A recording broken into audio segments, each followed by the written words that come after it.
আচ্ছা, আসসালামু আলাইকুম। অধ্যায় ৮ ম্যাথমেটিক্স 2 ডিডিএক্স এর জ্যামিতিক ব্যাখ্যা।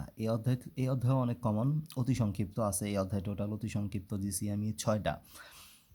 তো এই ৬টা অবশ্যই করতে হবে। দেখো, ১, ২, ৩ এখান থেকে সবসময় একটা অঙ্ক আসে। ২, ৩ অতি সংক্ষিপ্ত, খুবই কমন, এখান থেকে একটা আসে। ৪, ৫ এই হচ্ছে ৬। ৬ নম্বরটাও কমন, যে ঢাল নির্ণয় কিভাবে করে। তো এই হচ্ছে টোটাল আমাদের অধ্যায় ৮ ম্যাথমেটিক্স 2 এর অতি সংক্ষিপ্ত ৬টা।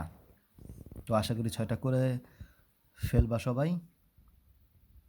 এবার আমরা সংক্ষিপ্ত এবং রচনামূলকে চলে যাব।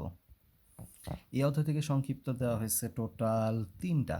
দেখো, একটা সঞ্চার পথের সাহায্যে ঢাল, এই হচ্ছে 3টা আমাদের অধ্যায় ৮-এর সংক্ষিপ্ত। এগুলো করে ফেলো। আর ম্যাথমেটিক্স 2 এর আমার একটা সাজেশন দেওয়া আছে। দেখো, প্লে লিস্টে যাও, পলিটেকনিক সাজেশনের প্লে লিস্ট।